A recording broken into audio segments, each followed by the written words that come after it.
আসসালামু আলাইকুম। নবম দশম শ্রেণী প্রিয় শিক্ষার্থী, সাজিদের বিদ্যালয়ের পক্ষ থেকে স্বাগতম। আশা করি তোমরা সকলেই ভালো আছো।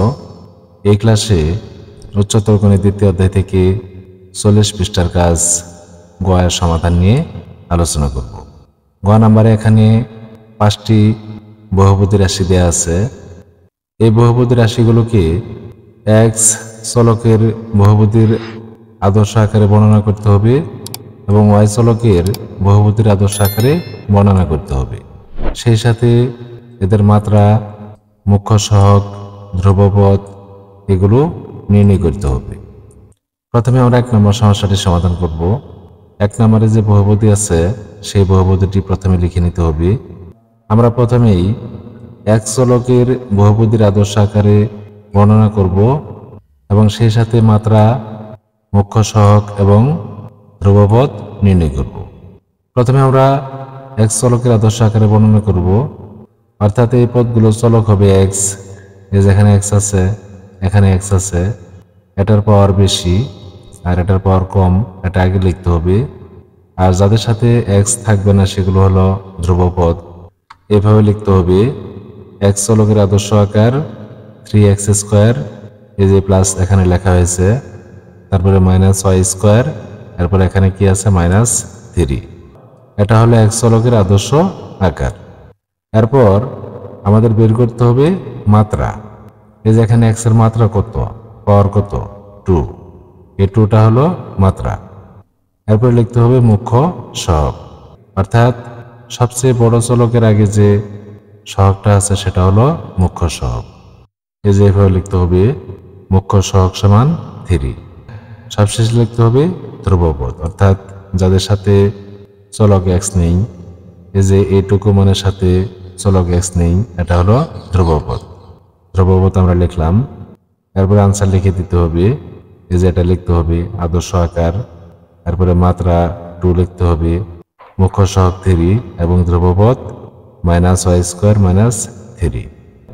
এবার আমরা ওয়াই চলকের আদর্শ আকারে বর্ণনা করব এবং এর মাত্রা, মুখ্য সহগ ও ধ্রুবপদ নির্ণয় করব।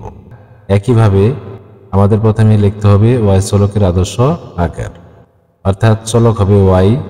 এই যেখানে কি আছে, ওয়াই আছে, শুধুমাত্র এই পদের সাথে ওয়াই আছে, আর কোনো পদের সাথে ওয়াই নেই।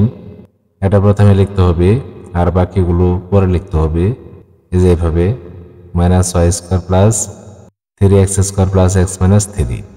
শুধুমাত্র প্রথম পদটার সাথে ওয়াই আছে আর এগুলোর সাথে ওয়াই নেই, এগুলো হলো ধ্রুবপদ।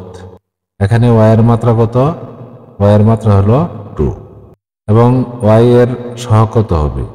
এখানে সামনে যেহেতু কোনো মান দেয়া নেই, তাহলে মনে মনে 1 আছে এবং তার আগে মাইনাস আছে, অর্থাৎ মুখ্য সহগ হবে -1 এবং ধ্রুবপদ হবে এই যে এটুকু লিখতে হবে, যেহেতু এদের সাথে চলক ওয়াই নেই। এরপর তোমরা এইভাবে আনসার লিখে দিবা আদর্শ আকার, এই যেখানে আমরা যেটা লিখেছি, এরপরে মাত্রা, মুখ্য সহগ, ধ্রুবপদ এগুলো লিখে দিবা। এইভাবে সবগুলো সমস্যা সমাধান করতে হবে।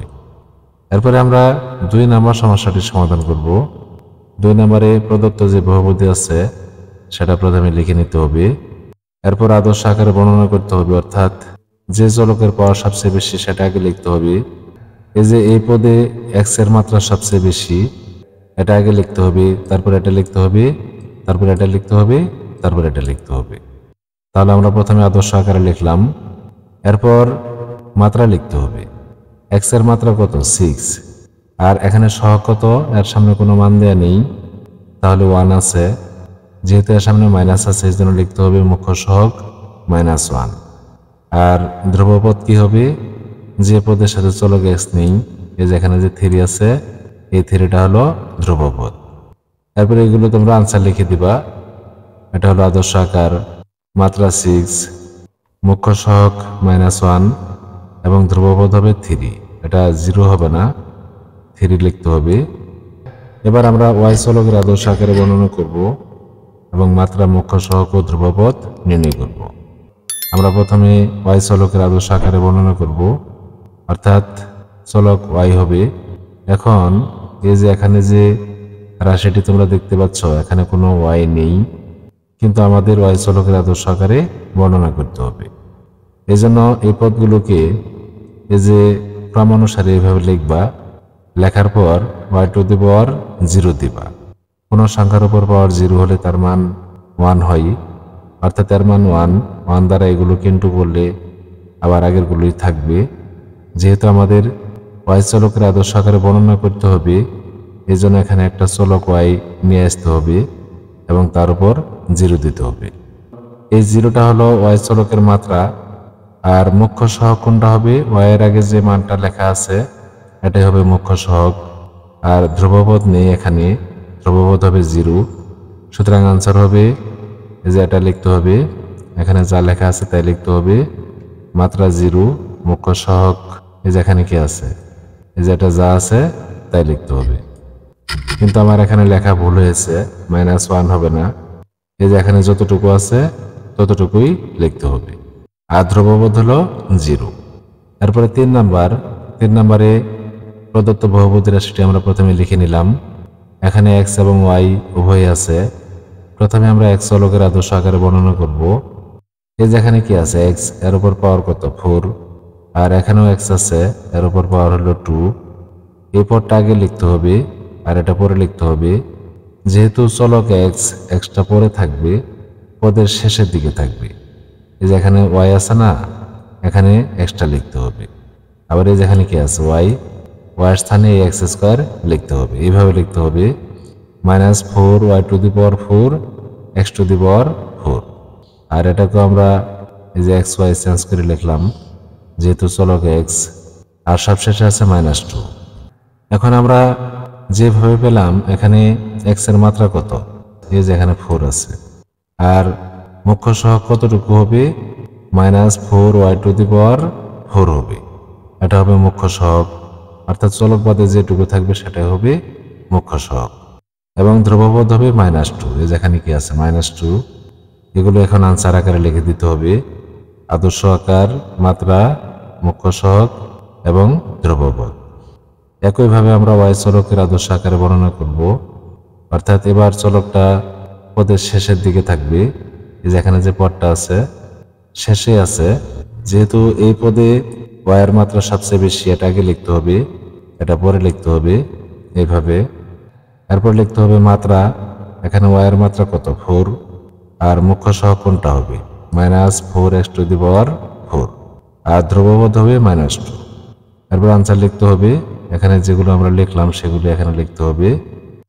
এরপরে 4 নাম্বার, এই যে এখানে এক্স চলকের আদর্শ আকারে বর্ণনা করা হয়েছে। তারপরে মাত্রা, মুখ্য সহগ, ধ্রুবপদ আগেরগুলোর মতোই করা হয়েছে। এটাকে একইভাবে করা হয়েছে ওয়াই চলকের আদর্শ আকারে। যেহেতু এই রাশিতে ওয়াই নেই, ওয়াইটা ধরে নিতে হবে। এই যেভাবে লিখতে হবে ওয়াই টু দি পাওয়ার 0। সবশেষে 5 নাম্বারে কি আছে? এই যে এখানে যে বহুপদী রাশিটি আছে এটা আমরা প্রথমে লিখে নিলাম। প্রথমে আমরা এক্স চলকের আদর্শ আকারে বর্ণনা করি। এখানে 3টি পদ আছে। এই পদে এক্স এর মাত্রা সবচেয়ে বেশি, এটা আগে লিখতে হবে, তারপরে এটা লিখতে হবে, তারপরে এটা লিখতে হবে। তাহলে আমরা আদর্শ আকারে বর্ণনা করলাম। যার সামনে যে চিহ্ন সেই চিহ্ন দিতে হবে। এখন মাত্রা লিখতে হবে। মাত্রা হবে কত? 4, যেহেতু এক্স এর উপর পাওয়ার 4 আছে। আর মুখ্য সহগ কত হবে? এখানে কোনো মান দেয়া নেই, মনে মনে 1 আছে, তাহলে -1 হবে। এবং এখানে কোনো ধ্রুবপদ দেয়া নেই, প্রত্যেকটা পদের সাথে এক্স আছে। এক্স ছাড়া কোনো পদ এখানে নেই, যার কারণে ধ্রুবপদ হবে 0। এখন এগুলো আনসার আকারে লিখে দিতে হবে। এবার আমরা ওয়াই চলকের আদর্শ আকারে বর্ণনা করব। এই যে এখানে ওয়াই আছে, এখানে ওয়াই আছে, এই দুইটা পদের সাথে ওয়াই আছে এবং ওয়াইয়ের মাত্রা সমান, যার কারণে ওয়াই কমন নিয়ে লিখতে হবে এবং এটাকে আলাদা করে লিখতে হবে। এই যেরকম ভাবে আমরা এই দুইটা পদ থেকে ওয়াই কমন নিলাম আর এখানে ওয়াই নেই, এই জন্য লিখতে হবে -x টু দি পাওয়ার 4। এখানে ওয়াইয়ের উপর কোনো পাওয়ার দেয়া নেই, মনে মনে 1 আছে। এই 1টা হলো মাত্রাটা আমরা লিখে নিলাম। এরপরে যে এখানে ব্র্যাকেটের মতো যা আছে এটা হলো ওয়াইয়ের মুখ্য সহগ। সুতরাং মুখ্য সহগ এটুকু লিখতে হবে। আর এর সাথে যেহেতু চলক ওয়াই নেই, এটা হবে ধ্রুবপদ। সুতরাং ধ্রুবপদ হবে -x টু দি পাওয়ার 4। এখন এগুলো অ্যান্সার লিখে দিতে হবে। আশা করি শিক্ষার্থী বন্ধুরা সমস্যাগুলোর সমাধান তোমরা বুঝতে পেরেছ। সবাইকে ধন্যবাদ জানিয়ে ক্লাসটি এখানে শেষ করছি। খুদা হাফেজ। আসসালামু আলাইকুম।